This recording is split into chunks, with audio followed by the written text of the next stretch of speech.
Stanford University.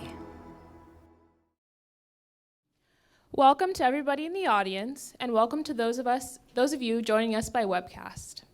This program is part of a year-long OpenXChange initiative designed to further and encourage conversations about the pressing issues of the day, such as race and criminal justice, climate change response, and international tensions. You can see our upcoming events in your program. We are deeply grateful for the support of our campus co-sponsors, all of which are mentioned in your program. After our panel conversation, you'll have the chance to ask questions using the 2 mics in the 2 aisles. Our moderator tonight is Stanford's President Hennessy. This is President Hennessy's 16th and final year as president. In the fall, he will be the inaugural director of the Knight Hennessy Scholars Program, which is a new graduate-level scholarship program at Stanford that will bring together scholars that are working towards solving global challenges, such as those affecting the environment, health, education, and human rights. Tonight's conversation will focus on the pervasive inequality in the education system in America, with the 4 nations' most forward-looking education leaders. Please join me in welcoming President Hennessy, Salman Khan, and Professors Reardon and Darling Hammond.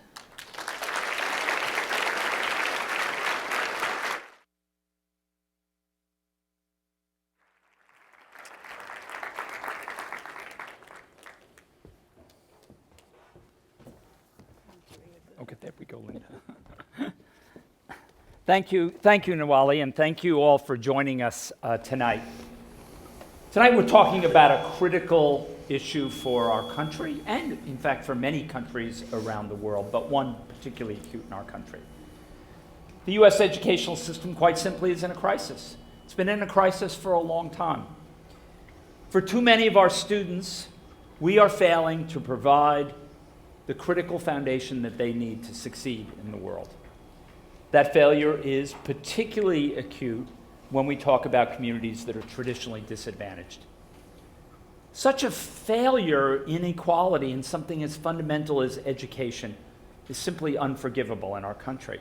It's in conflict with our core values, what we think about providing an equal opportunity for every young person in our country.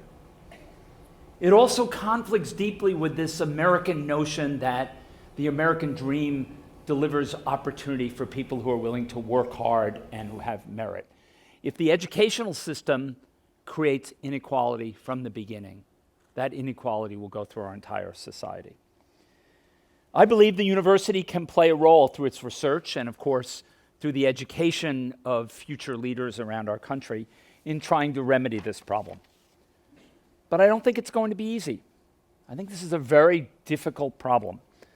I'm fond of quoting John Gardner, a former Stanford professor and the Secretary of Health, Education, and Welfare, who once said, "What we have before us are some breathtaking opportunities disguised as insoluble problems."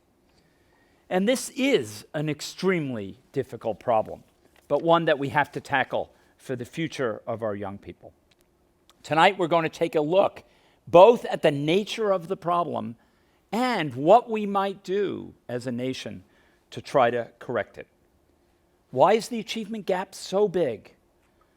What role do poverty and race play in sustaining that gap and increasing it? And how do we address this as a country? We have 3 distinguished leaders with us tonight. Linda Darling Hammond, professor and founder of the Stanford Center for Opportunity, Policy, and Education, and also a great contributor in the area of teacher education as well. Sal Khan, global teacher, entrepreneur, teacher to people around the world through the work of the Khan Academy, and a real innovator in using technology as a way to improve educational opportunity. And Shorten Reardon, professor of poverty and inequality in the School of Education. Each of them brings a different perspective, and we'll try to bring those experiences, that knowledge, to bear today. So Sean, why don't we start with you? How do you describe the landscape? How big a problem are we really facing here in terms of educational opportunity? Well, I think you have to think about two big dimensions of inequality in American education that have both a long history and a kind of recent history. And one is the history of race in America, and the history of race in particular in relationship to American education. We made some progress on racial issues, particularly in the 60s after the Brown versus Board of Education decision, the civil rights movement, and a set of laws that were passed at that time that made real progress. We haven't made any significant progress on racial inequality in education really in the last 40 or so years. So we have a lot of unfinished business in the context of racial inequality. We also have growing inequality in terms of social class. So income inequality in the United States has risen dramatically since the late 1970s. It's higher than it's ever been at any time in the last century.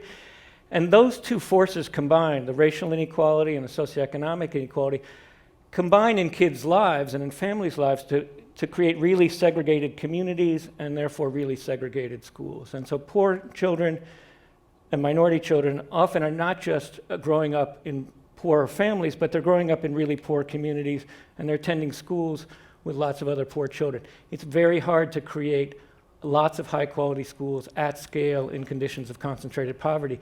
And so the confluence of race, class, and segregation creates a sort of crisis for poor and minority students in the United States.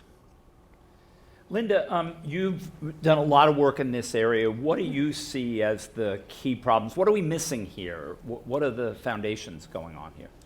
Well, and I think you have a slide on this topic. I have a slide, yes. So if somebody will call up my slide, it will give us just a little way of conceptualizing the inequality, which builds on what Sean just said, that we have tremendous inequality in income in the country and growing segregation. Many of the policies in the 60s and 70s that were in place, the war on poverty, following that desegregation assistance, were eliminated in the 1980s and have not been brought back. So we are living with that. But then on top of that, and of course we've got growing childhood poverty. So in the United States, about 25% of children are low income, way above any other industrialized country in the world. We're neck and neck with Mexico, but not anywhere close to the countries in Europe or Asia. In California, about 60% of kids are eligible for free and reduced price lunch. So that just gives you a sense of how deep it is. Twice as many kids are homeless today as were homeless 10 years ago. You could fill every stadium in the country on NFL Sundays with homeless children. That's how many we have. So you take that, but then you layer on the fact that our funding system for schools is inequitable. And typically we spend more money in schools that serve more wealthy and affluent children. So there are public schools where you find multiple swimming pools and fields and computers on every desk and all of that. And then others where the buildings are falling down and there aren't textbooks and the basics are not there. And those are correlated with race and class. So we layer on that second layer of inequality that is associated with inequitable salaries and working conditions. So if you want to go teach in Oakland, you'll earn about $10,000 less as a beginning teacher than if you taught somewhere else in the 5-mile radius. And you'll have bigger class sizes because they have less resources to spend. So then you get inequitably distributed teachers. That is associated with an inequitable curriculum. There are schools where you cannot get a college prep curriculum because it's not offered. And then you get dysfunctional schools on top of that. So we have to unpack all of that to really deal with the equity issues. So Linda, let me just ask about the school funding issue. It would seem, given that we know that children who come from poorer backgrounds actually begin kindergarten and first grade at a disadvantaged level, and that makes sense given the environment they're in, shouldn't we be spending more money in the poorest districts, not less? Yes. It seems like it makes absolute sense. Well, and yes, absolutely. And the good news in California is that after years and years and years of starving the schools and starving especially schools serving low-income students and students of color, we passed in 2011 the most progressive school funding scheme in the country, which allocates money based on pupil need. So you get more money for each student based on poverty, English learner status, and foster care status. And if a district serves a concentration of those kids, they get an additional amount of money. It's not yet all the way phased in. We're just on that path. But if we stay on that path and reboot Proposition 30 so we have revenue, we will actually be doing what we should be doing, which is what most industrialized countries in the world do, which is put the money where you need it to serve the kids and be sure they get the... I mean, we probably stabbed ourselves in the foot several times, or shot ourselves in the foot several times with the combination of Proposition 13 and the reliance on property tax, Right. which then, of course, created this situation that wealthy neighborhoods had more money for their schools. And it probably was never a smart policy decision from the beginning. I would agree with that also. Undoing it, though, is a very Yeah, difficult... but we're on the path to do it, and there are a few other states that have done that. Massachusetts did that years ago, and so on. So there is some hope, Yeah. but it takes a lot of political will. Yeah, it does. Sal, talk about, maybe you could start by talking something about the inspiration for creating the Khan Academy, and then we can talk about how you see that, how technology might play a role going forward to deal with some of the challenges we have. Yeah, and I'm assuming a few people are somewhat familiar with how all of this started. My background was originally in tech, but about 12 years ago I found myself as an analyst at a hedge fund. And one of my cousins, who was 12 at the time, needed help. And I offered to remotely tutor her. She was in New Orleans, I was in Boston at the time. I started working with her. She was actually having trouble with unit conversion. She eventually got that, got caught up with her class, and she was actually being placed into a slower math class because of that. And then once she got caught up, this was only kind of a 5-6 week intervention on my part on the phone, I became what I call a tiger cousin. I called up her school and I said, I really think Nadia Rahman should retake that placement exam. And they said, who are you? I said, I'm her cousin. But they let her, and that same Nadia who was being placed in a remedial math class was now placed in an advanced math class. And it was just a small intervention. So I started working with her younger brothers as their tutor. Then, frankly, word got around the family that free tutoring was going on. And I found myself working with 10, 15 cousins, family, friends all over the country. After work, I had a day job. And one thing led to another, and I saw just a common pattern in all of my cousins, whether they considered themselves strong students or weak students, that they had gaps in their knowledge, that they were kind of being promoted, but they had shaky foundations. And so I started, just for a hobby, I started writing software for them so they could get practice problems, and I could, as their tutor, see what they were doing, and then when we engage, I'd have more information. And one of my friends, and that was the first Khan Academy, that the domain name was available, so I called it that. And it was a few, actually it was 2006, November 2006. By this point I had moved out here. And a friend, all my friends knew I had this crazy project with my family, and I was showing off the software at a dinner party. And one of my friends said, well, this is all cool, but how are you scaling up your actual lessons? Mm-hmm. And I said, oh, you're right. It's really hard now. Just the logistics are hard. Sometimes, I feel like I'm repeating myself. It's sometimes I feel like my cousins are embarrassed to admit what they may or may not need reviewing. And so he suggested, why don't you record some of your lessons as videos and put them up on YouTube? I immediately said, no. YouTube is for cats playing piano. It is not for serious math. But I went home, got over the idea that it wasn't my idea, and I gave it a shot. And simple. I put those videos out there. I started telling my cousins, hey, watch these at your own time and pace, and then we can get on the phone to dig a little bit deeper. And they said they really liked it, and maybe even more importantly, random people out there on the internet started using it. And at first those comments were just simple thank yous. And even that I thought was a pretty big deal. I don't know how much time y'all spend on YouTube. Most of the comments are not thank you. They are Most of the YouTube videos don't deserve a thank you. Well, maybe that's it. Yes, people get a little, their better selves don't necessarily. But then I started getting letters from people saying, hey, this is how I passed algebra class. This is what got me through this. And so that's when that was the first aha that there was something there, and I started putting a lot more and more time into it. So how much of this do you think is simply that video is such an approachable media for young people? I mean, I suppose they could go read this out of a textbook, but obviously the Khan Academy videos have generated a lot more interest than sending them to textbooks. Yeah, I mean, it's some of it. It's not a new idea. When radio came out, people said, oh, this will solve the, we can put the best lecturers on radio and we'll solve the education problem. And when, TV came out, okay, we just have to see the teachers. And, then the VCR comes out. Now it can be on demand. And even on YouTube, I definitely wasn't this wasn't a new idea. I think there was something about the time, the technology, the access. I think it was a blessing that I was doing it as a bit of a passion project for my family versus, I was a big publisher putting millions of dollars. So when people watch those early videos and even the videos today, it feels like somebody trying to work with their cousins. It's not high production value. No, yes, I take no offense on, yes, that is true. But I think that it does get to the essence of it. People have said it feels a little bit more like you're sitting at the kitchen table with someone, a little bit more. It does. Because of its. I tried to connect the dots the same way that it's in my mind. I saw that a lot with my cousins. They were good students, but they didn't see the connections between the different concepts. I tried to make that.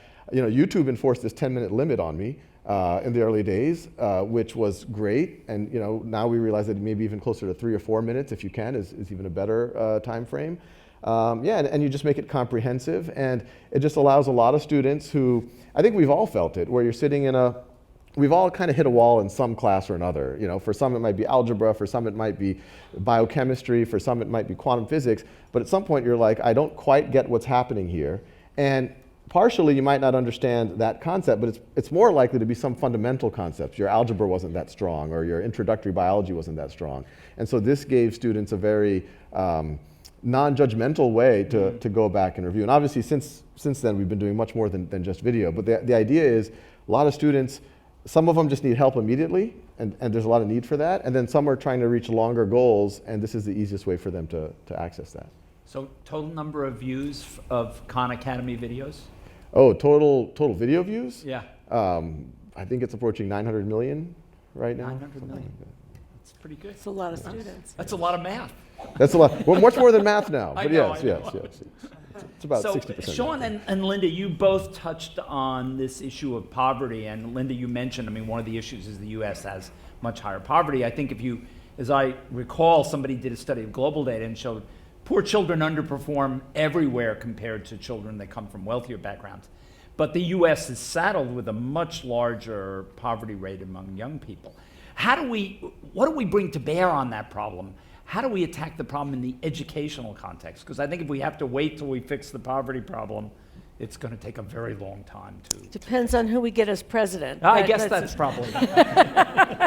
But we. You'd have to change Congress at the same time. This is true.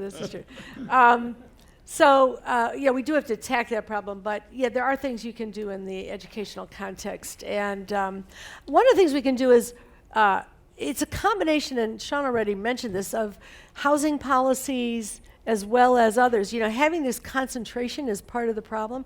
Interesting thing, we often look at the international rankings on PISA, the international test. And the U.S. is, 20-something in math, in science and reading, and 30-something in math, and so on. But if you look at schools that have fewer than 10% of kids in poverty, we're number 1 in the world in reading. And even if you look at schools with 25% of kids in poverty, we're number 3 in the world in reading. So, and that's kind of, that's way more poverty than the countries that we would be competing with. So our kids from high wealth families are doing or that are in schools with relatively smaller proportions of poverty. What you have is when you get to 75% of kids in poverty in a school, we have a growing number of schools with that very concentrated poverty. That's where you see the huge drop off, and then the average comes down even though the top may be higher. So, but the educational responses need to take into account what kids need to be able to learn, as well as structure the learning so that it's productive for them. So community schools and models of wraparound services can be very helpful, where kids are getting the food they need to be, able to learn without being hungry. Healthcare, the number of kids with just vision and dental problems, it's about 30% of kids who don't have the glasses they need to see. It's comparable in the dental area, and to the point where some kids, we've got tales of kids dying of, cavities that, just couldn't see a dentist. So getting the healthcare wraparounds, being sure that there are supports for children and families when they run into social problems is a part of it. And when we do that, we've seen this in a lot of schools, and you put productive instruction in place, then you get much, much better outcomes. The part of the instruction, too, that matters, of course, you need highly skilled teachers. And in fact, you need even more skilled teachers in contexts where kids are coming with a wide range of languages, experiences, backgrounds, learning needs, and you need to scaffold. You need a lot of tools. Saul has helped on the tool front. So we need to have a framework within which we're recruiting great teachers, preparing them to teach diverse kids well. I think we do that at Stanford. I think there are other places that do that. And then making it possible for them to go into the communities where they're needed. We need in this country a policy that most high-achieving countries have. If you will teach, we will pay for your education. Period, end. That's what they do in Finland, Singapore, Korea. You could go down the list. And then be sure that they get a good preparation so that they can do the job that every teacher wants to do. Nobody goes into teaching saying, "Oh, gee, I really want to fail the kids." No, and I hope not. Anyway.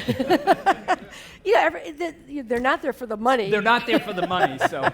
And so, giving those tools, and it's a lot you need to know to be able to be an excellent teacher. Yeah. So. Okay, I want to come back to that in a second, but before I do that, Sean, I want you to share some of the new data you have that talks about this correlation between poverty and achievement. Yeah, I so I I think we have a slide like Linda. So this is not the Andromeda Galaxy. What I and some colleagues and some of my graduate students have been doing for the last few years is collecting test score data from every single public school in the United States. So about 215 million test scores from the last 5 years, and looking to see how academic achievement and achievement gaps look in every single school district in the United States, and then trying to understand what kind of places are kids being more successful than others, and what are the factors of that? Is it the schools? Is it the communities? Is it preschool? Things like that. And so this this study is going to get released on Friday, so you get a little sneak preview of it. This on the sort of horizontal axis here is a measure of a community's socioeconomic conditions. So high poverty school districts, communities would be on the far left for you. For them. Directionally challenged. And affluent, wealthy places would be on the far right. And then on the vertical axis is a measure of the average test scores of students in every school district in the country, measured on a kind of common scale everywhere. And so the most striking and obvious thing you see there is that there is a very strong correlation, about 0.85, for those of you who like to know what the number is, a really strong correlation between the socioeconomic conditions in a community and the academic performance of students by the time they get to middle school. Now, one thing to keep in mind is that this is not a measure of the quality of the local public schools. That is, the test scores of children by the time they get to middle school are the sum total of all the kind of opportunities they've had to learn by the time they get there. And so that's opportunities in their families, whether they have a cousin who can Skype and tutor math with them, but also preschool opportunities, the quality of childcare, after-school opportunities, and the quality of the public schools. So this is not a measure of school quality, it's a measure of sort of opportunity in local communities. And you can see it's really, really unevenly distributed across America. In fact, the lowest performing school districts there are more than 4 grade levels behind the highest performing school districts in the country. So that's a huge difference. But there is some good news here. My graduate students tease me because they say I'm like the bad news guy. I'm always telling them what's wrong in the world. So there's some, I think, not some good news, but some opportunity to learn from this. And that is, even though there's a strong correlation, there are school districts, there are communities with the same levels of poverty, relatively poor places, that are doing much better than others, where kids have better opportunities and are learning more, and it's showing up in their test scores by the time they get to middle school. So we need to sort of identify those places and think about, learn about what are the things that make those places particularly better places to learn, than other places like them.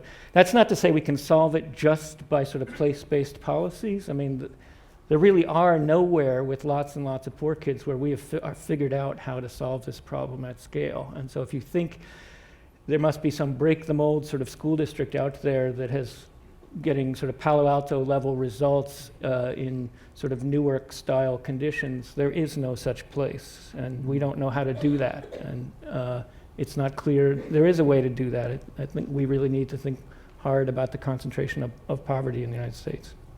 But could I just talk about your second slide that's not coming? Yes, so Linda has a addendum. Well, I've seen Sean's slides before, and there's another one which sort of shows the distribution of school districts in many different places, but he does one with Massachusetts and California.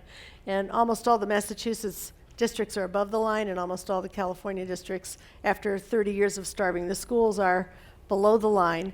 And so state policy is what matters in education for the most part. States are the agent of change. And there are also policies that affect healthcare availability and preschool availability and a whole lot of other things. So I think one way to understand this is to start looking at, and we did this in some earlier studies, states that are doing much better, and say, well, what are they doing? Not that they can break the mold in the way you just described it. They can do much better if kids have some of the other things that they need and the schools are better supported. Now, but I think, Linda, it's true that you can even find districts that spend similar amounts of money that have widely different results, though, as well, right? I mean, Massachusetts does pretty well, but I think some other states that spend about the same amount have much wider variation in terms of results. Isn't that? Do we know why that's true? I mean, that could be equity among the districts within the state, even though they're average. Yeah, I mean, averages don't tell you much because Right. in some states, the high-spending districts are spending 4 times as much as the low-spending Right. districts and so on. And money is not everything, but, there is a modicum that matters, and there's some very interesting recent studies by Carabo Jackson and Rucker Johnson, which show that in places where they made investments in school finance reforms to equalize the funding, low-income kids who got 20% more spent on them over the course of their 12 years of education than they would have, get graduation rates 20 percentage points higher, close the poverty gap as adults. So money well spent can make a difference. You can spend money badly, and Washington, D.C. is the classic case that often gets trotted out because it's very high spending and gets very poor results, but I think that's partly what happens when Congress tries to run the schools. So Probably. Saul, I'm interested in given the points that Linda made about the shortage of qualified teachers and how I think that's not a problem we're going to solve overnight. That's going to be a long problem. You could solve that problem in 3 years. They did that in New York City. I'll tell you how after Saul answers your question. Okay. New York City they made a lot of progress. They paid a lot of money, but they did make some progress in solving it. But Saul, what role do you think technology could play in amplifying and supporting teachers and bringing other ways of learning to the classroom? Yeah, well, on Linda's pyramid that she had there, we're starting to hit on a couple of those layers. There's access to curricula. Our mission is free world-class education for anyone, anywhere. And when we think about that, the world class is an important part of our mission statement. We want to be good enough or the best so that a school district that could afford anything would still choose to use Khan Academy as a primary or a significant resource. And but a school that has very little would also choose to use it. And a lot of what Linda talked about in terms of students coming in at all sorts of different levels, how does one teacher cater to 20, 30 different students at different levels, that's where technology could be really valuable. Things like the idea of personalized education isn't a new idea. In ed schools, people talk about differentiated instruction. Every student has different levels, but if you go more than 200 years ago, the few people who got education got pretty personalized education, but it was a very small segment. But as soon as you had mass education, it couldn't be that personalized. But one thing that computers are good at is, okay, well, let's see where you are, and let's see if we can give you something different or move people at different rates and give information to the teacher to empower them.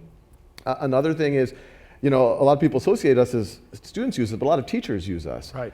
Either as a tool in the classroom or even for themselves to upskill their own, whatever it might be, math or science. And once again, that's really key because there's no judgment. They can do it in any way that it fits in their life.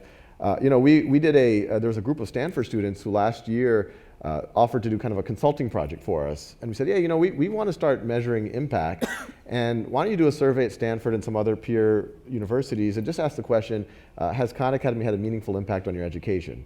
Assuming that it might have happened, it might have helped the student in middle school or high school. And we were hoping that 5-10% might say yes. We got 60% said yes to the survey. And what was really interesting is amongst first generation, the students who were the first in their family to go to college at Stanford, 64% said yes. And then the context they gave were, this was the tutor that my family couldn't afford. I had access to much more rigorous curriculum. We got comments, my school didn't offer AP whatever. Right. And so I was able to self-study this and then take the APs. So those are places we're hoping to address. One of the things that I'm super excited about in the very near term is we have this partnership with the College Board around the SAT. And at first it was like, okay, there's going to be a new SAT. They reached out to us, can you be the prep for that? And we said, yeah, that'll be great. And we all wanted to make it about real learning, about real college readiness. And so that by itself, we said, okay, that could help level the playing field. We'll see. We don't have any delusions that it'll solve all the problems tomorrow. But what's been really exciting is the PSAT, which 80% of American students take. In the past, it was just kind of this test that we took, and for most students, it was just like, oh yeah, you got some practice, and maybe if you're in the top 5%, they might say, oh, you're national merit something or another. But now, and this was effective the last PSAT testing, any student who took it can go to Khan Academy, type in a code. If they give permission, it acts as a diagnostic for personalized learning. And so the software can tell what are you strong or weak at in reading, writing, or arithmetic, and immediately start doing weak point training. And then we can start to see the impact on the SAT. And the reason why that's especially exciting is, the College Board has, I think this is, they've shared this publicly, is they see on the PSAT, you look at even by 10th grade, you look at a underrepresented minority, has the exact same PSAT score as a white or Asian student. They have the exact same score in 10th grade. And then they follow that student to the SAT and then something happens. There's a divergence just over those 2 years. And there's theories as to why that happens. It could be expectations, it could be lack of rigor, and who knows what it might be. And then actually even the students who still achieve still have a much lower rate of applying to selective universities, even if they are in the top 10% of SAT takers. So what's interesting here is we can start interacting with the students earlier, and we could say, okay, you did really well on the PSAT, or you did whatever you did on the PSAT, why don't you engage on something like Khan Academy, and in conjunction with, it could be a Boys and Girls Club or an after-school program at your school. Human beings are really important in this to make sure students get engaged, but then we can track these students, and we can incent them with scholarships or some type of community, and then we can start to see if we can start to move the dial. And there's going to be a PSAT 8 coming out, and so we might be able to start identifying these students even earlier. Well, that's great, because I think one of the other things it could help with is, you may be aware, but children from low-income backgrounds, even with high achievement scores, basically don't apply to elite schools. And they don't apply because I think the threshold looks too high. They think, I'll never get the financial aid, I'll never get whatever else I need. Or, I'm going to go to the school that's 25 miles from home, even when they belong at a really great place. And this is an area where we could use technology like this to intervene and try and encourage those students to find the place where they could really succeed well and would benefit them the most. I think so. Linda, you talked about the teacher problem. That's a piece of the problem, but one we really need to solve, particularly in districts that are underserved and are really challenging. How do you think putting money in is one way to do it? Paying teachers better? Teacher training? What do you think is what are the silver bullets or the solutions here? Well, let's just take shortages. And I mentioned New York City, but I could give you several examples, including Connecticut, San Diego, and others. 1988, Connecticut had severe teacher shortages. In New Haven, where I went to school in the 70s, I could teach without a bachelor's degree in the New Haven schools because the shortages were so severe. And that had been going on for a long time, and the cities were always understaffed. 1988, they had a commission. They did a whole makeover, extreme makeover, raised the salaries to the top in the country, raised the standards for teacher education, so teachers learn more about reading and special education and a whole lot of other things, made it more rigorous, and so on. Within 3 years, they had solved the teacher shortages and had moved into a surplus state, which they stayed in for many years thereafter, had raised the standards so that most teachers were coming from the selective colleges in the state, did a whole lot of other professional development and so on. And over that decade, they went from, sort of in the top third of states in the country to number 1 in every content area on the national assessment of educational progress. And the analyses said it was mostly driven by that substantial ramping up of teacher quality and attractiveness. So I think it could be done in New York City. For years, they were always hiring late. You couldn't even get through the hiring system at 110 Livingston Street. It was just a disaster. You'd show up and they'd leave you standing in the hall and whatever, the salaries were low. Lots of shame and blame, lots of embarrassment of the schools, and a court case which said you got to raise the salaries to be comparable. Literally, within 1 year, they went from 50% of the new hires being underprepared to 90% being fully prepared. And then over the next couple of years, they kind of closed that gap just by, and they also moved hiring up and started to treat teachers like people who were, needed and applying for an important job. Right. Now they've backtracked, but over and over again, we've seen that dysfunctional practices can be turned around.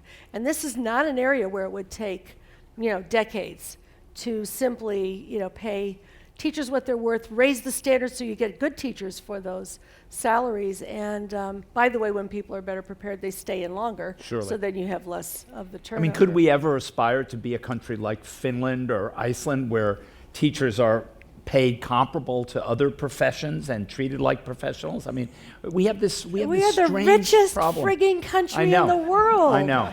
What? And Why can't we do this? And for a critically important job. I mean, teacher is a critically important job, and we can't. I mean, it's crazy. Yeah. And of course, there are some states that do that. And so if you go to teach in Massachusetts or Connecticut, a few other places like that, which also tend to be the higher achieving states, you will be paid pretty much comparably to other college graduates. If you go to teach in Texas or, some other places, Louisiana, you'll be paid way, way at the bottom. And the shortages track that pretty well. Yeah, I'm not surprised. Sean, this data that you showed, do you have any insights of what besides poverty are the key factors? I mean, you mentioned a few districts that do well even though they have high poverty children. Right. Do you have any? Yeah, so I mean, we're doing a lot of ongoing work to dig into that, but some places really sort of stand out. So Union City, New Jersey, stands out as a big outlier in our data. And it turns out David Kerp wrote a book about Union City. They're doing really good work there. They've invested a lot in preschool. They really expanded and built a big, effective bilingual instruction program. They have a large Latino population, and they really invested in bilingual education. So, and they spent us a lot of energy focusing on kind of the small stuff, the quality of teaching, making sure that things ran efficiently and people were in classrooms and there weren't sort of lost kids without teachers. And, they sort of just did the hard, slow work of building a good school system. And they invested in a few key things like bilingual education and public preschool, and it really paid off. They show up in our data as sort of well above where you'd predict given their poverty rates. So it's possible, I think, to do some of this stuff. It's not sort of glamorous. The solutions don't sound glamorous, but all the studies of the effectiveness of, say, investing in high-quality preschool for poor kids show it's an investment any hedge fund, Wall Street person would want to make. Right. It pays off like 7 to 1. I would take that investment, right? You would too.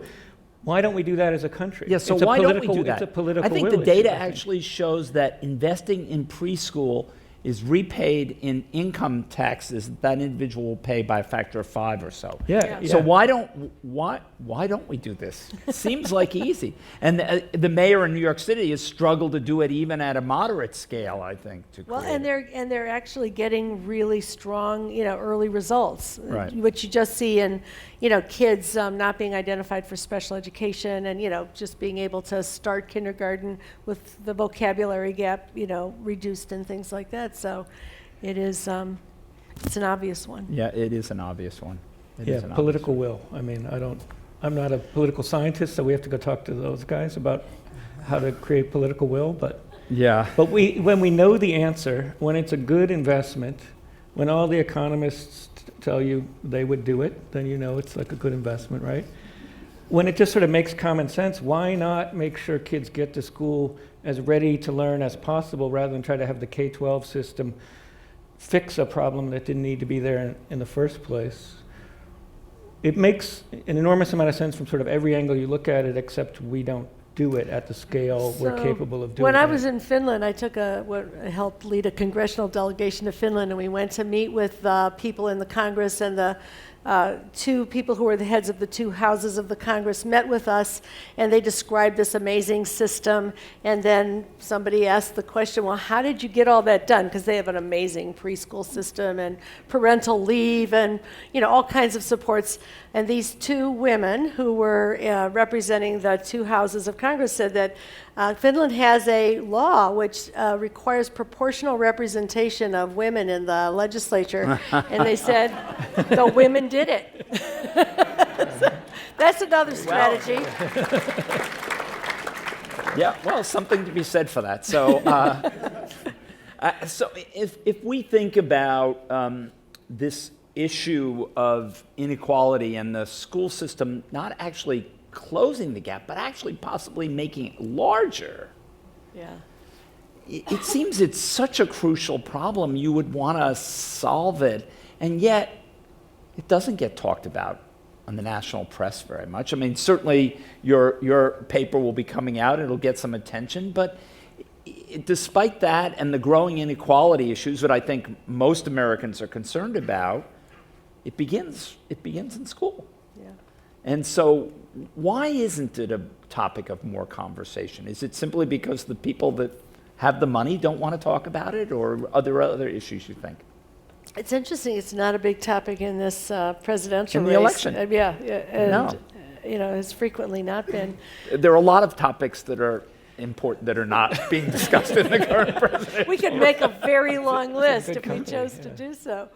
I don't know why it is that we are so. There are where it's been talked about, where people have worked on it, it's because you've had very strong leadership. So I think about Governor Jim Hunt in North Carolina, right, who had two-term, stints as governor. And in fact, in the 1990s, North Carolina, more than any other state, closed the achievement gap between black and white students, and was, studied and written up as a result of that. And it was just because he was on it, as they say, like white on rice for these terms.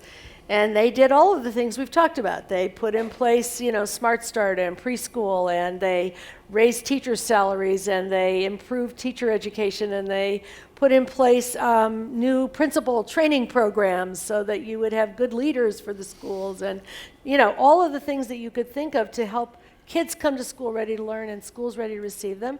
They became the first southern state to break the glass ceiling and become part of the top half of the achieving states. And there are other states that have made real progress. New Jersey is another one. Cut the achievement gap in half, and Union City had the good sense to do the right things with the new money when they put equity money into the system.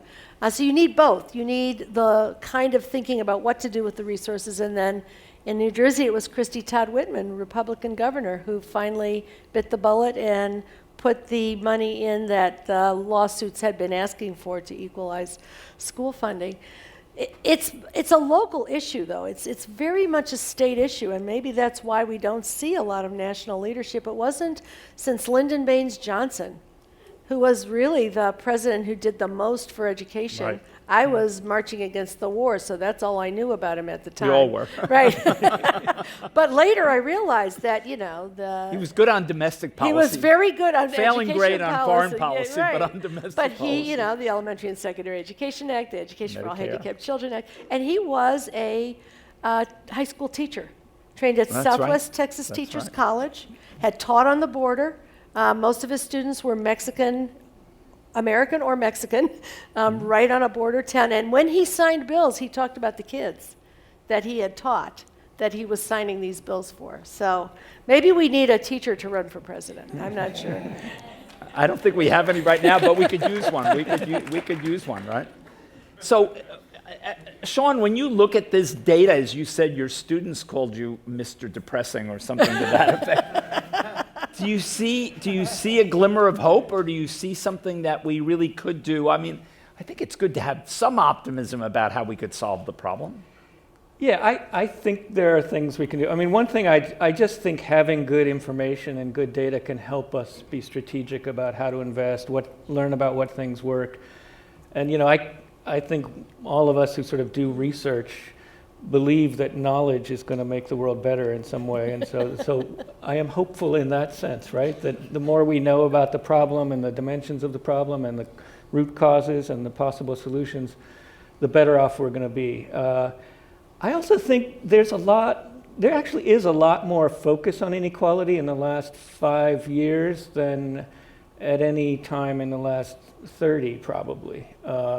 And so we are in an era where maybe because inequality has gotten so big that it's sort of hard to avoid. But also I think there has been a lot of attention, particularly to economic inequality and to kind of racial inequality in social life, right? Mm-hmm. And those conversations are sometimes hard to have as a nation and as a community, but I think they're good for us and will help us get somewhere, right? So I'm hopeful about that. I also think, you know, there are a lot of solutions, and if you're sort of thinking, what can I do? There's a lot of things you could do, right? I mean, I think thinking about how we can improve schools through things like better preschool and better teachers and more funding and those kind of traditional routes is one approach. Thinking about kind of personalized learning and how we could really harness the powerful technology that is a lot better than radios, it turns out, right? So I think the new technology, people sometimes say, oh, there's always a technological fad that's going to solve schools, and it never does. Maybe that's true, but maybe the power of the computer can really be really useful in some ways, in ways that things like radios and broadcast lessons on TV really weren't, right? So if that's your thing, go do it, like, right? I mean, it can't hurt, it's probably gonna help, and we could learn about how to make it help. So, you know, housing policy, you know, vote for people who are gonna care about these issues. I think there's a lot of things that can be done, and it can be easy to feel like, oh, we've had this problem for like ever, right? But that doesn't mean we don't actually know a lot of things and have good ideas about how to fix it. And maybe in an increasingly global world, we realize that this problem is holding our people back a lot more than it used to in an earlier time, and that's a key issue. And I think that you hear that in the global arena. The OECD, you know, publishes all these studies about performance and so on, and one of the things they're tracking is that the countries that are moving ahead in terms of their tested achievement are the ones that are equalizing access. And so I think that there's a greater appreciation that it's not excellence versus equity. You can't get to excellence without equity. Right. And that's a new understanding. New understanding. So one of the interesting things I remember one of my colleagues in the ed school talking about was that one of the characteristics of really great teachers was they understood what students were doing wrong, why they didn't understand a concept. How do you think the technology could evolve to play that role? It's almost the diagnostic role, the adaptive role. I mean, you can think about maybe machine learning, or do you think we can actually get there with technology that'll help with that problem? Yeah, absolutely. And, you know, we're getting more and more data all of the time. Although, you know, almost every day someone on our team says, hey, okay, I have this, you know, data science project where we can adapt the questions. And we already do some of that. But it's interesting that right now there's so many low-hanging fruit in terms of just making the content available and giving people agency and making it in a way that, you know, students feel like they can digest it and it doesn't, you know, judge them in some way, and that they can progress at their own pace and they can get feedback. But yeah, I think as you move on, for sure, you can start to see, I mean, right now we're probably running 20 experiments. I mean, in the tech world, they call them A/B tests, where you take 5% of the population and you give them a slightly different experience. And we see how does that affect engagement, how does that affect kind of the assessments that are on Khan Academy. We're already starting an efficacy pilot on the SAT where we can start to see which students did what to lead to different changes in score performance. So it's very early days, but I have that optimism. There's a lot of big structural things, and just as a parent, I think my vote would be for the early preschool as well. Right. Probably 10 years ago, before I had kids, when someone said that, I was a little bit like, okay, I don't know, early, what happens in preschool? But just I have a 7-year-old, a 4.5-year-old, and a 18-month-old, and just having seen what they were able to do by the ages of 4 or 5, and it was pretty much due to their preschool. It kind of blows my mind that there's a large segment of children who aren't getting that.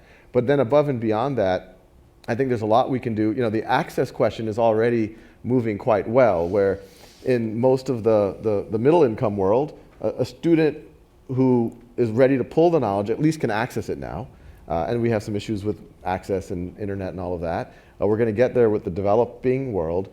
And then I think the issue is how do we motivate students? And that's where I think the teachers, the best teachers we've seen, and there's over 1 million using Khan Academy in some ways, are the ones that form real personal connections with students and really kind of get into their head about who they are as people. And a lot of what we talk about is, can we liberate the classroom so you don't have to give lecture to everyone at the same pace anymore, so that you don't have to, the teacher doesn't have to spend all their time grading papers or administering things. They can spend most of the time with those one-to-one connections. And I hope over the next few years we can show evidence that how powerful that is. Well, I think that's what we really should be using the teachers for, not the repetitive work that I think we could automate in the process.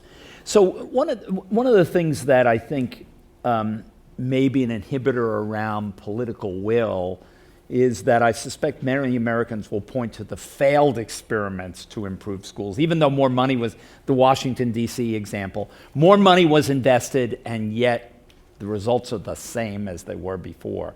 Can we think about a way of ensuring and making a deal with the American taxpayer? You give us more money, we will guarantee somehow that these schools, guarantee, quote unquote, that these schools will get better. Is that a deal we could cut? I'm interested in what you think, Linda or Sean or Sam. Well, part of the question there is how do you educate policymakers to allocate funds for the right purposes in the right ways, and also how do you grow up a cadre of very, very skilled leaders, superintendents, principals, and so we completely ignore leadership in this country in terms of the education system, in terms of investments. We talk a lot about government too. Yeah, that's a good point.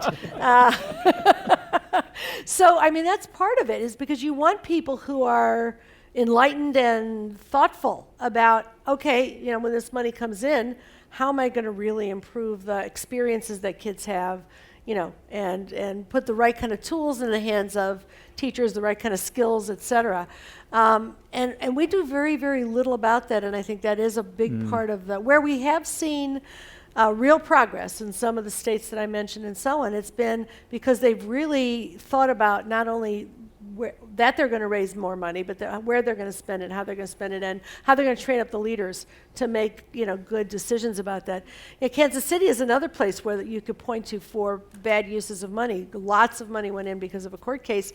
They built buildings and swimming pools and all kinds of things, but did nothing about supporting the learning process for kids, right? And so, They have a lot of good swimmers. Yeah. So one of the, related to that, which you may want to comment on, Sean, is this, a long-term trend in the U.S., which has been a shift of taxpayer investment from people under 18 to people over 65. And the numbers are absolutely stunning. The amount we're spending per person over 65 from tax revenue. We used to be spending a lot more for people under 18. Now we spend 3 times as much for somebody over 65 as we spend for somebody under 18. And from your perspective, is this the kind of investment we should be making? How do we turn that number around or get some balance in it? Yeah, it's a good question. When poverty among the elderly was really, really high. It was. And it was sad. It was really sad. And we found the political will to figure out how to invest in Social Security and Medicare and things that really and social insurance and stuff that really lowers the poverty rate, so you have a relatively low proportion of elderly people who are poor. So that suggests, putting on my optimistic hat, that we should be able to do the same thing for childhood poverty, right? And so that it's not a matter of sort of not knowing how to sort of change how we shift investments, but it's a matter of figuring out how to craft the political coalition that supports that. And kids don't get to vote. And people over 65 vote in the highest percentages. Right, and so there is a kind of imbalance in the democratic system when, I think parents should get to vote once for every kid, plus for themselves, right? They represent more people, right? Great Yeah, idea. I mean, Well, the votes get weighed by the number of kids in the district, of course. That does get counted, right? Because you vote on the basis of votes are weighted by census counts. So in some sense, in yeah. in some sense. But I think the other place where some of the resources can come from as we're beginning to take a hard look at incarceration and bring those Absolutely. incarceration rates down. We have been a state, for example, that has been spending for a period of time more on incarceration than public higher education. I know. We had a quadrupling of the number of people in prison. We're spending $50,000 or more for young men and women who we wouldn't spend $10,000 on a few years earlier to get them successful in Get them a good school. education so they So can get a job. I think that's finally on the table, and that's part of the strategy is to make those investments where they can do good. There's a great commercial I saw once in one community in Southern California, which was a community that had become populated primarily by seniors. Had become much more diverse. They had a little shot of the kids playing on the playground, and they said, these are the kids who are going to pay for your Social Security and your health care. How much education do you want them to have? I think people have to think about that. Well, and because you the would think social most of those contract kids only- have grandparents as well, who Right. you would think would be motivated to really think about this issue. Yeah. So, okay, why don't we open up the floor for questions? And I think we should have a mic in both aisles. So just raise your hand, and the mic will arrive to you. Thank you very much for the session. My question is a little bit cheeky, but it's also very respectful and very sincere. Shouldn't we as Stanford be asking alumni to donate to Berkeley because we have enough and the UC system is broke? At which point does the private sector also take responsibility in the field of education? Thank you. I think that's a question for you, John.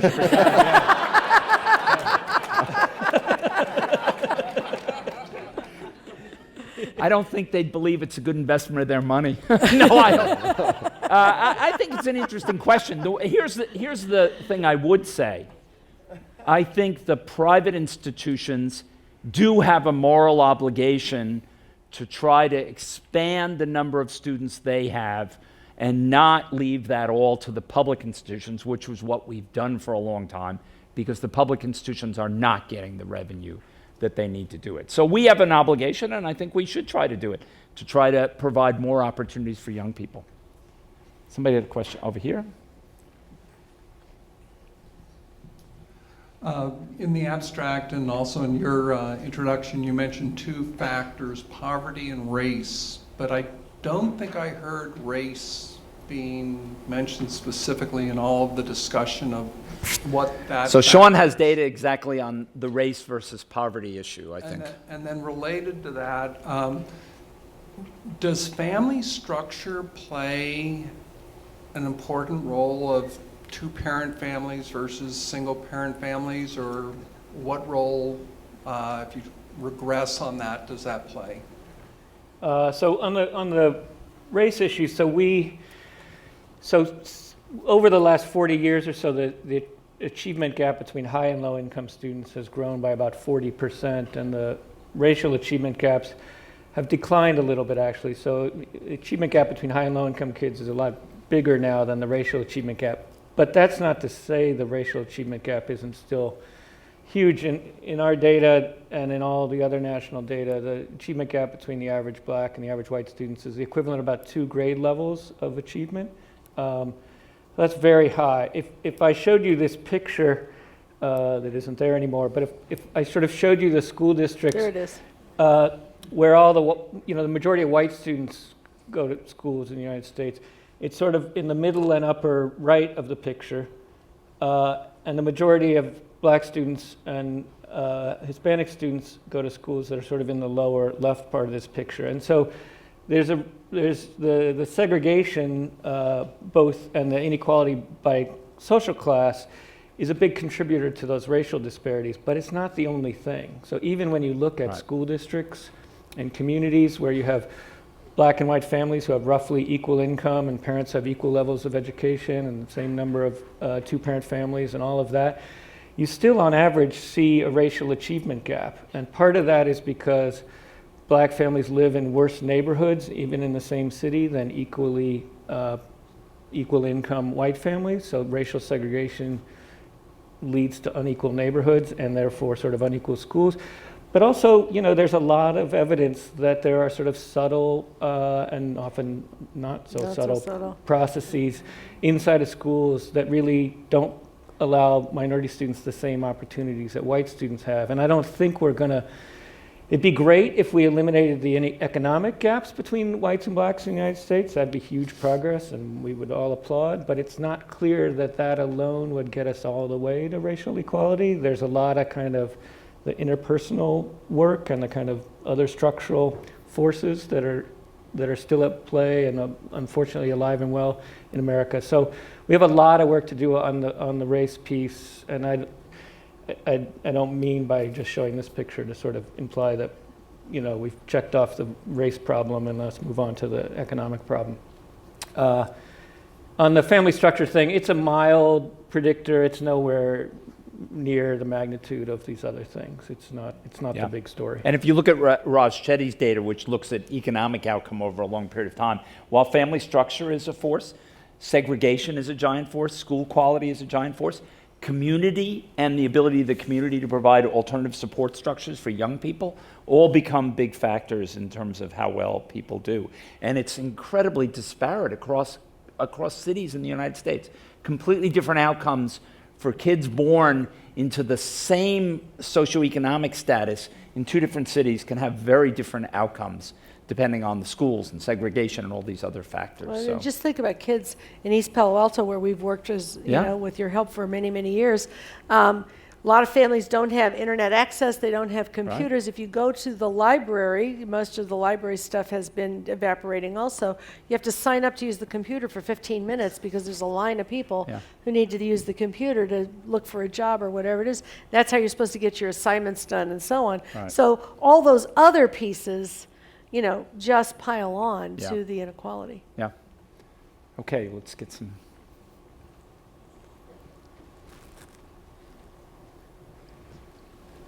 So there's a lot of excitement when people talk about reforming schools, about say charter schools, or it's all the union's faults. You've been talking a lot about just if you spend smarter, if you spend in the right places, that we could largely fix the system. Can we do that without making major systemic changes? Can we just put more money in and spend it better? Some people have done it.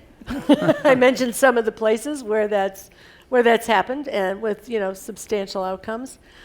Connecticut being one of those places. Massachusetts in the 90s, which became one of the top achieving states. They put money in and spent it in some wise ways. So it takes enlightened leadership. It also takes coalitions of people who will work together, over party lines and through different administrations and so on over a period of time. There are always barriers to doing that, to be sure. I don't know that the unions are the major barrier. There are things that need to evolve in collective bargaining agreements to allow innovation in schools, that would break through some of the old traditional work rules. But if you look at the places that have made strong gains, they've done it with unions as often as without. Maybe we could eliminate tenure after 2 years. But let me talk about that for a minute. At Stanford University, when we hire somebody, we have about 6 months. There's sort of a little probationary period, and then you kind of have to make a decision. A year now. Is it a year now? Okay. So it used to be 6 months, it's now a year. In the public schools, you have 2 years with no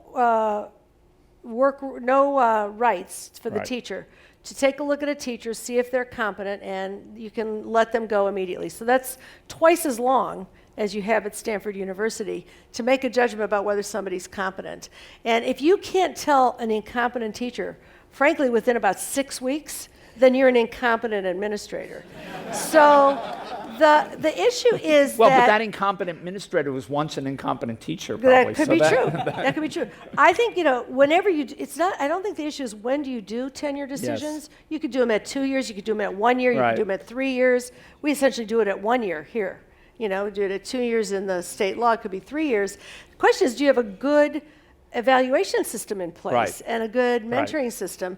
And unfortunately, what happens in dysfunctional school districts, where the administrators aren't getting around to see the teachers, aren't making a competent decision if they're not doing well to get rid of them in 2 years or get them enough help, is that they will pass them along. If you made tenure at 3 years, they just keep weak teachers a year longer Right. if they don't have the systems in place to do the evaluation. mentoring and the evaluation. Yeah. So No, the you're real issue is not the length of time to tenure, it's really the evaluation How do you do system. the evaluation? Yeah. Okay, let's get another question over here. Hey, my name is Gustavo, and I really believe that resources are out there. Low-income people have the chance to use something such as Khan Academy to go and learn, and reach a lot of achievements. But the thing is that I think that it just takes a lot more energy. The resources, they just have to work a lot more to take advantage of those resources and find them. So I wanted to know if you have any insights on how we can spark that protagonism in children, if they're either born with that or not, or what it takes to spark that. Yeah, no, this is actually our central question at Khan Academy right now is how, there's some incredible work done right here at Stanford, Carol Dweck on growth mindset, and Angela Duckworth at University of Pennsylvania on grit and resilience. And their work shows that there are interventions you can do that make people realize that, their intellect or their ability isn't fixed.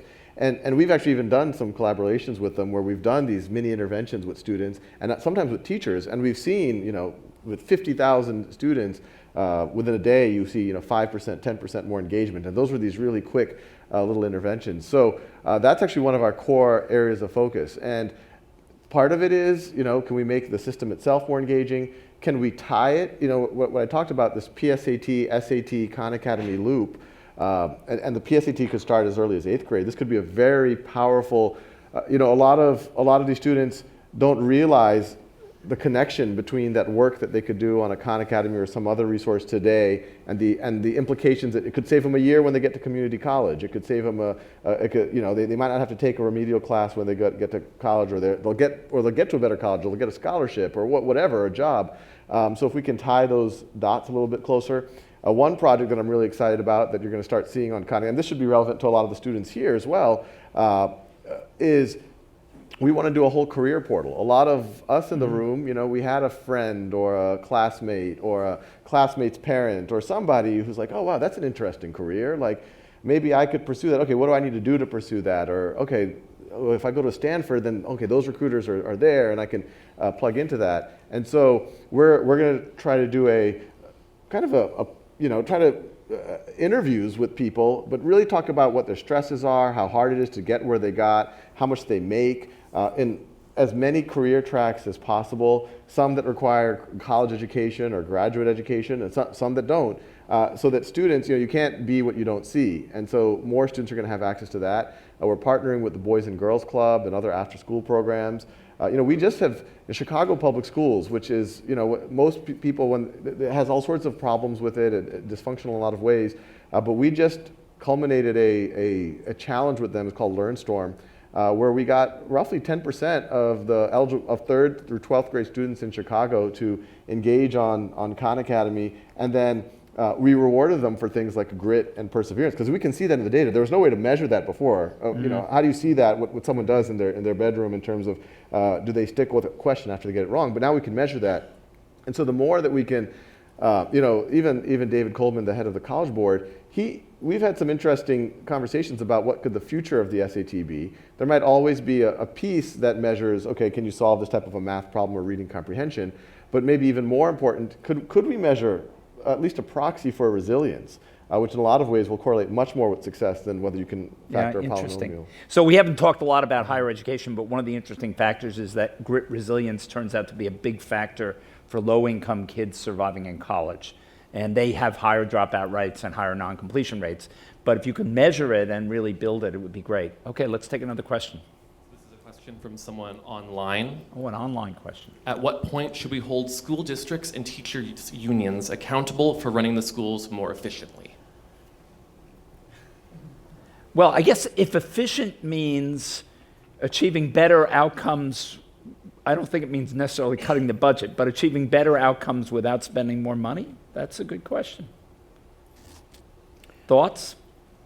I mean, it's hard to measure how effective a school district is because kids, as I said earlier, kids' sort of educational success is not just the product of the time they spend in the classroom or in the school building, it's the product of all their sort of experiences. And so sort of isolating which school districts are particularly effective or particularly ineffective is, I think, a tricky thing to do. I mean, one thing you would like to see, of course, is that kids aren't sort of falling further and further behind the longer they're in school. That would sort of be an indicator of not success, right? So I think there are some ways you could get it, but it's a tricky thing from a sort of isolating the school's effect from what other things are going on in the rest of the kids' lives.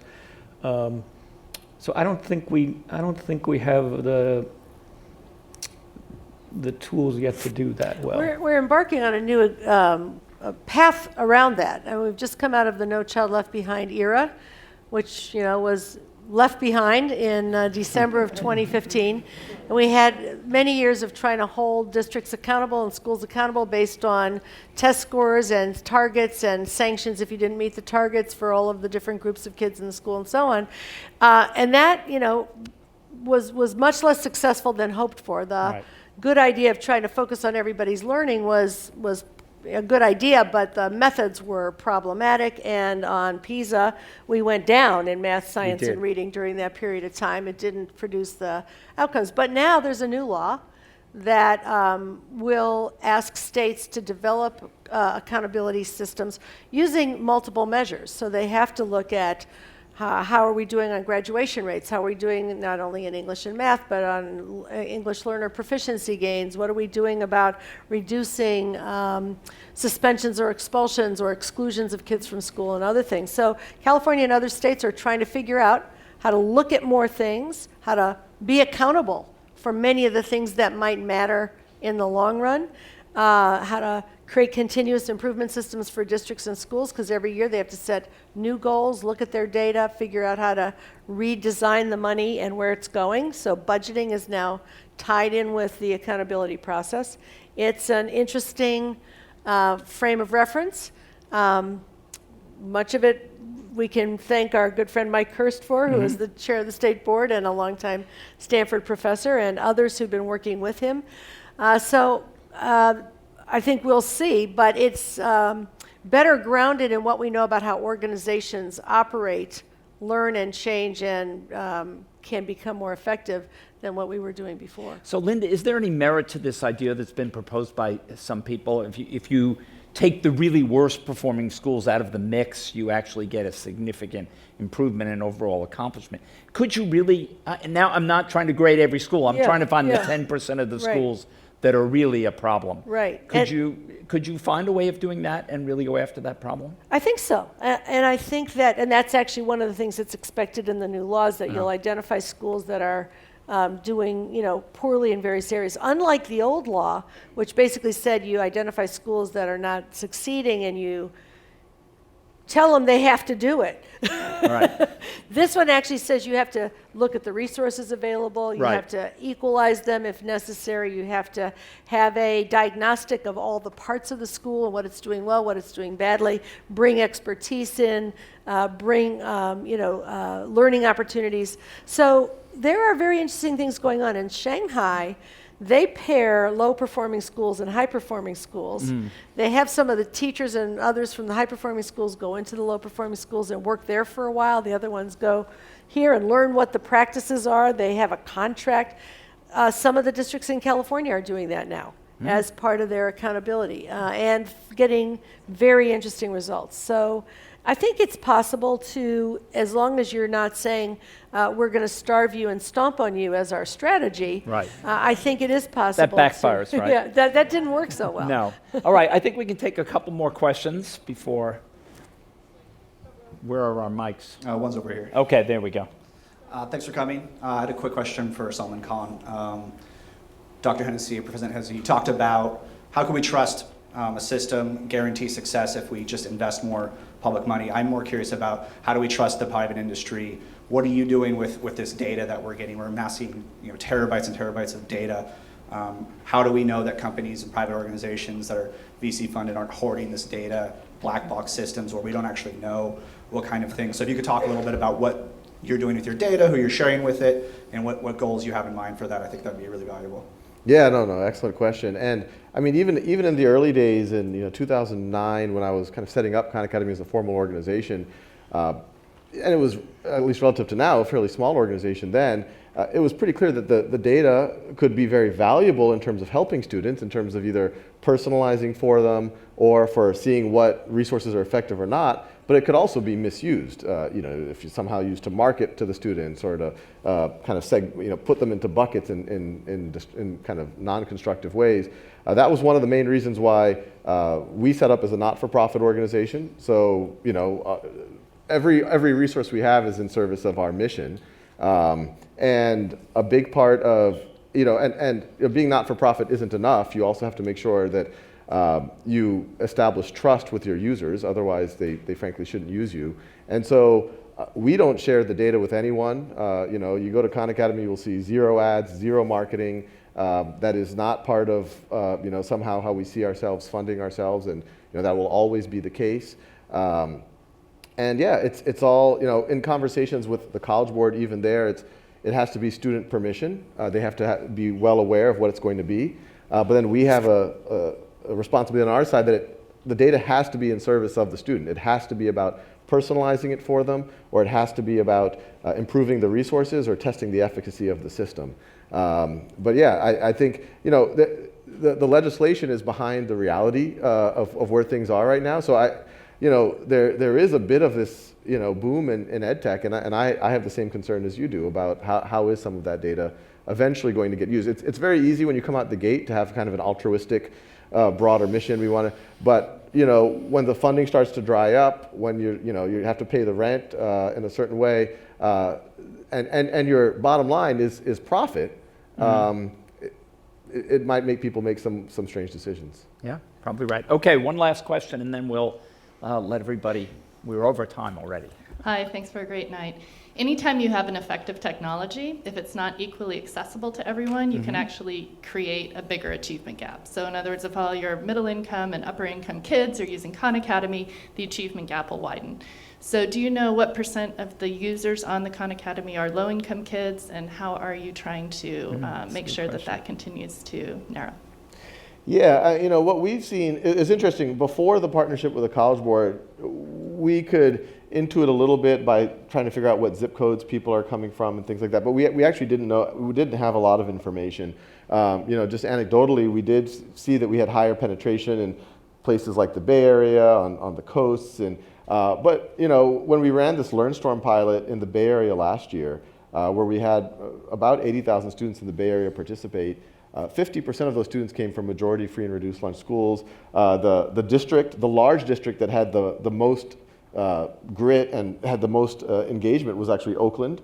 So that was really promising. When this SAT partnership, this was a core issue. It's like, okay, we can make it free, but if it's dependent on access to a computer, which it is, well, right now 30% of Americans don't have broadband and computers at home, and those are the 30% who are on that side of the of that chart. And so are we going to make it worse? And so that was a big part of it, and this came from the College Board, is to partner with, Boys and Girls Club is the big partner here, but to partner with a lot of districts, after school programs, figure out ways for students to have access. And what's been made us feel good is this last administration of the SAT. This was the first administration that was using these tools. They surveyed the students, and it was 60% of students used the resources, and that usage was actually pretty broad across, pretty equal across ethnic and income brackets. And I suspect right now there is a bit of higher penetration amongst, I don't know if it's income, but for sure families that have access to the internet or have parents who have a college education. That probably is there, and that's why so much of our focus right now is, how do we do these challenges with districts and school systems, boys and girls clubs, things like that, to make it more level. Yeah, I think there's an interesting historical perspective here, because the College Board was originally created, the SAT was created to try to get greater equity and greater meritocracy in the system. And then over time, as inequality grew in the United States, it actually became something that preserved inequality and created inequality. And now I think it's great. The College Board is trying to grapple with this problem. How do we make sure that every child in the United States gets a chance to have an SAT prep course, not just those from the upper income levels? And I think it gets back to what Sean said. I think we're finally coming to grips with the fact that inequality may be the biggest challenge we face domestically in our country. And we've got to address it, and it's for the good of our children and our grandchildren. Let me ask you all to thank our terrific panelists for joining us tonight.